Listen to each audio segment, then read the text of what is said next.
On July 14, 1978, in the heart of Arima, Trinidad, a baby boy named Ian Antonio Alvarez entered the world. Little did anyone know that this boy would grow into a cultural titan, commanding stages across the globe and carrying the banner of soca music with unmatched fire. Trinidad, a land already rich with rhythm, dance, and storytelling, gave Bunji his first stage. The bustling streets, the smell of doubles, frying on a vendor's cart, the pulse of steel pan echoing in the distance. Ian grew up in a household that blended cultures. His roots stretched beyond Trinidad. His family carried Saint Lucian and Venezuelan bloodlines, a fusion that gave him not just genetic diversity, but a musical palette enriched by different traditions. Calypso, soca, reggae, dancehall, and Latin grooves swirled around him. For a boy with ears sharp and spirit restless, every beat was a lesson, every sound an invitation to dream bigger.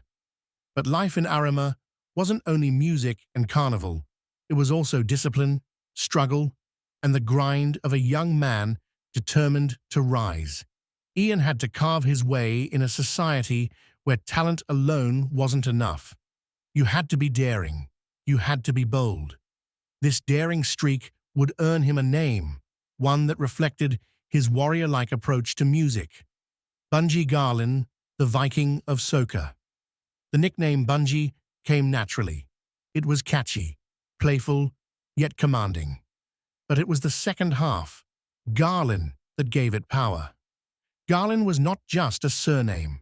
It carried echoes of strength, fire, and presence. In his teenage years, he sharpened his lyrical skills not in classrooms, but in freestyle battles and street ciphers, where sharp tongues and quick minds were the weapons of survival. Trinidad's musical ecosystem thrived on clashes, competitions, and raw energy. Bunji fit right in. His delivery was fast, fiery, almost ragga-like, heavily influenced by dancehall culture, yet rooted in the soul of soca. He wasn't the smooth, sweet-singing type. He was a lyrical warrior, spitting lines with aggression, passion, and charisma. That's why the world came to know him as the Viking of soca, a conqueror with words, rhythm, and presence. By the early 2000s, Bunji was not just participating in music competitions, he was dominating them. The International Soca Monarch competition is no ordinary stage. It is the Colosseum of Caribbean music, where gladiators of soca step into the ring armed with nothing but their voices, their lyrics, and their ability to move a crowd. And Bunji, the young fire starter from Arima, took that stage with unmatched hunger.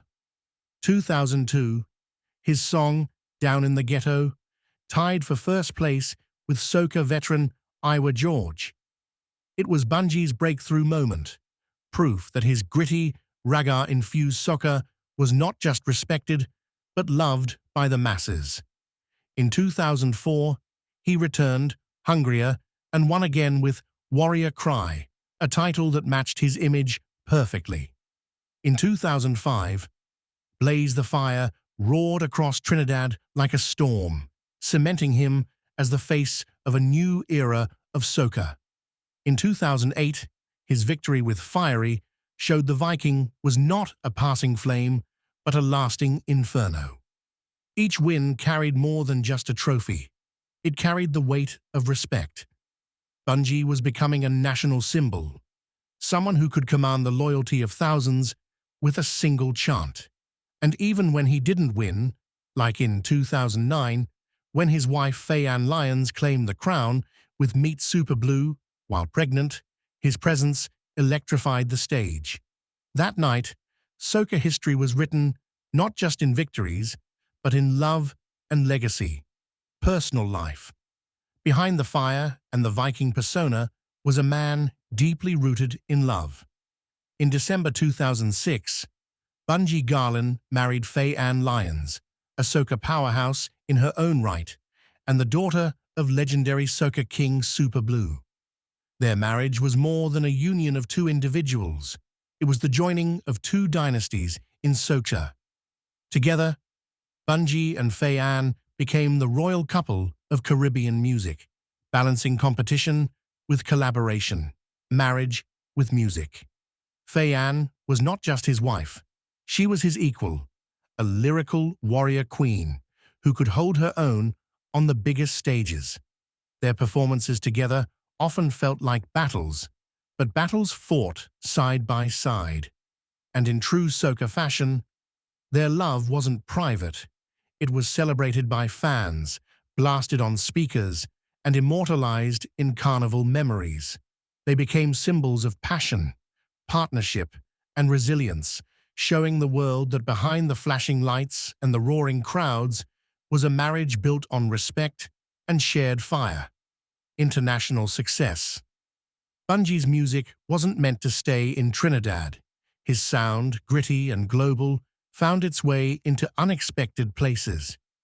His track Brrt ended up on the Grand Theft Auto 4 soundtrack, reaching millions who might never have heard of soca otherwise.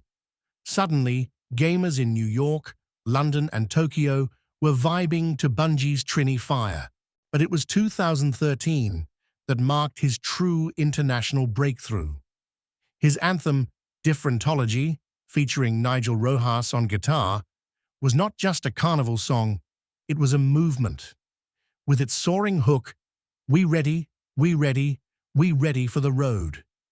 It became the soundtrack of festivals from Port of Spain to Brooklyn, from Notting Hill Carnival to Miami Carnival.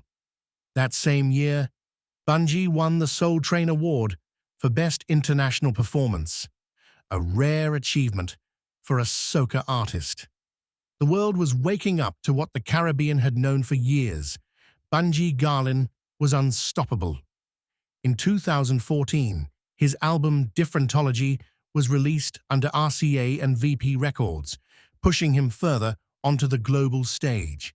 And in 2017, his project Turn Up hit number 3 on the Billboard Reggae Albums chart, a crossover success that showed soca could compete with reggae and dancehall in the international market.